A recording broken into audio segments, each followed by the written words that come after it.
नमस्कार साथियों, स्वागत है आप सभी का इस नए एक ताजा तरीन एक कविता में। हमारे पास जो पुस्तक है इसका नाम है समय से मुठभेड़। लेखक हैं इसके अदम गोंडवी। अदम गोंडवी वो साहित्यकार रहे हैं जिन्होंने अपने समय में सत्ताओं की कुर्सियों को हिला के रख दिया था। ये वही कविता है। कविता का शीर्षक है चमारों की गली। एक दलितों के साथ हुए अत्याचार को उन्होंने व्याख्यान किया।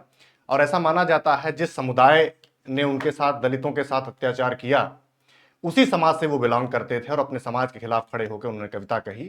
अंत में उनके समाज ने उनका बहिष्कार कर दिया, लेकिन इस बात की परवाह न करते हुए दलित समुदाय को उन्होंने आगे बढ़ाया और उनके जो दर्द थे उनको उन्होंने कविताओं में पिरोया। तो कैसे पिरोया, इस कविता का शीर्षक जो है चमारों की गली। तो आइए हम आपके साथ ही साझा करते हैं। और अगर समय कभी मिले आपको तो एक बार ये समय से मुठभेड़ कविता वाणी प्रकाशन की आती है, आप जरूर पढ़िएगा। कि आइए महसूस करिए जिंदगी के ताप को, मैं चमारों की गली तक ले चलूंगा आपको। कि जिस गली में भुखमरी की यातना से ऊब कर मर गई फुलिया बेचारी कल कुएं में डूब कर। कि मर गई फुलिया बेचारी कल कुएं में डूब कर।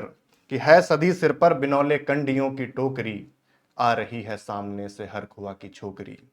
कि चल रही है छंद के आयाम को देती दिशा, मैं इसे कहता हूं सरयू पार की मोनालिशा। कि कैसी यह भयभीत है हिरनी से घबराई हुई, लग रही जैसे कली बेला की कुम्हलाई हुई। कल तलक वाचाल थी पर आज कैसी मौन है, जानते हो इसकी खामोशी का कारण कौन है। थे यही सावन के दिन हर खू गया था हाट को, धूप सो रही बूढ़ी उसारे में बिछाए खाट को। कि सो रही बूढ़ी उसारे में बिछाए खाट को, डूबती सूरज की किरणें खेलती थी रेत से, घास का गट्ठर लिए वह आ रही थी खेत से। आ रही थी वह चली खोई हुई जज्बात में, क्या पता उसको कि कोई भेड़िया है घात में। कि होनी से अनभिज्ञ कृष्णा बेखबर राहों में थी, मोड़ पर घूमी तो देखा अजनबी बाहों में थी। चीख निकली भी तो होठों में ही घुटकर रह गई, झटपटाई पहले फिर ढीली पड़ी फिर ढह गई। दिन तो सरयू के कछारों में था कब का ढल गया, वासना की आग में कौमारे इसका जल गया। और उस दिन यह हवेली हंस रही थी मोद में, होश में आई तो कृष्णा थी पिता की गोद में। होश में आई तो कृष्णा थी पिता की गोद में। जुड़ गई थी भीड़ जिसमें जोश का सैलाब था, जो भी था अपनी सुनाने के लिए बेताब था। बढ़ के मंगल ने कहा काका तुम कैसे मौन है, पूछ तो बेटी से आखिर वह दरिंदा कौन है। हो कोई संघर्ष से हम पांव मोड़ेंगे नहीं, कच्चा खा जाएंगे जिंदा उसको छोड़ेंगे नहीं। कैसे हो सकता है होनी कह के हम टाला करें, और यह दुश्मन बहू बेटी से मुंह काला करें। बोला कृष्णा से बहन सो जा मेरे अनुरोध से, बच नहीं सकता है वो पापी मेरे प्रतिशोध से। पड़ गई थी इसकी भनक ठाकुरों के कान में, वे इकट्ठे हो गए सरपंच के दालान में। दृष्टि जिसकी है जमी भाले की लंबी नोक पर, देखिए बोले हैं सुखराज सिंह खैनी ठोंक कर। क्या कहें सरपंच भाई क्या जमाना आ गया, कल तलक जो पांव के नीचे था रुतबा पा गया। कहती है सरकार के आपस में मिलजुल कर रहो, सुअर के बच्चों को अब कोरी नहीं हरिजन कहो। देखिए ये जो कृष्णा है चमारों के यहाँ, पड़ गई है सीप का मोती गंवारों के यहाँ। जैसे बरसाती नदी अल्हड़ नशे में चूर है, हाथ पुट्ठे पर न रखने देती है मगरूर है। भेजता भी है नहीं ससुराल इसको हर्ख हुआ, फिर कोई बाहों में इसको भींच ले तो क्या हुआ।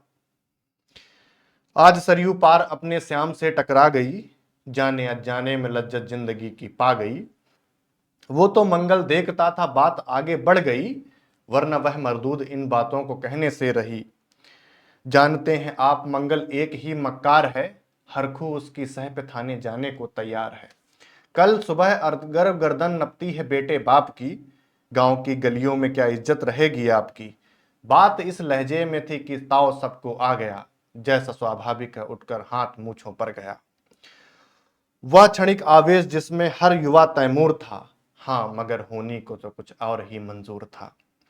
रात जो आया नहीं उस तूफान में अब जोर था, भोर होते ही वहां का दृश्य ही कुछ और था।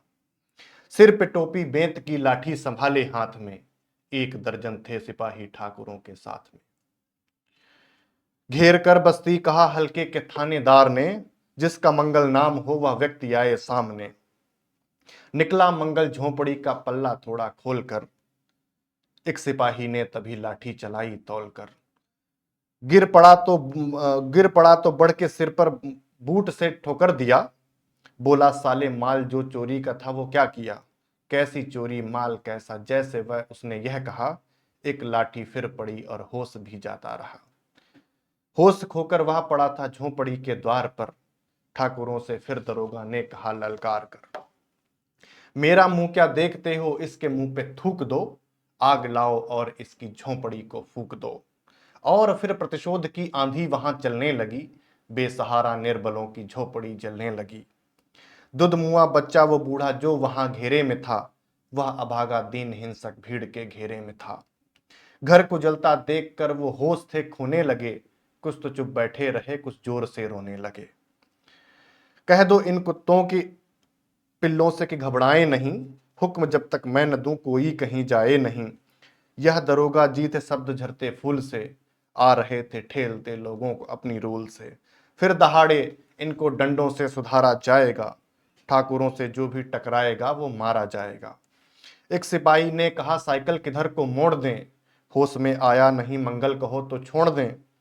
बोला थानेदार मुर्गे की तरह मत बांग दो। होश में आया नहीं तो लाठियों पर टांग लो।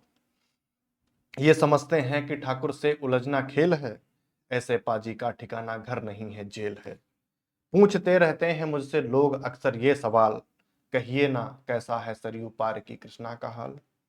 उनकी उत्सुकता के शहरी नग्नता की ज्वार को धर्म सड़ रहे जनतंत्र के मक्कार पैरवकार को, धर्म संस्कृति और नैतिकता के ठेकेदार को, प्रांत के मंत्री गणों और केंद्र की सरकार को मैं निमंत्रण दे रहा हूं, आए मेरे गांव में। नदी के तट पर घनी अमराइयों को छांव में। गांव जिसमें आज पांचाली उघारी जा रही, या अहिंसा की जहां पर नथ उतारी जा रही हैं। तरसते कितने ही मंगल लंगोटी के लिए, बेचती हैं जिस्म कृष्णा आज रोटी के लिए। ये कविता नहीं, ये कविता एक भावुक कर देने वाली कविता है। और इस कविता को आप लोग जरूर पढ़ें और अपने परिवार और समाज में ये साझा करें, ताकि समाज में हर व्यक्ति बराबरी से जीने का हक रखे और हर व्यक्ति बराबरी से जीना चाहे। नमस्कार।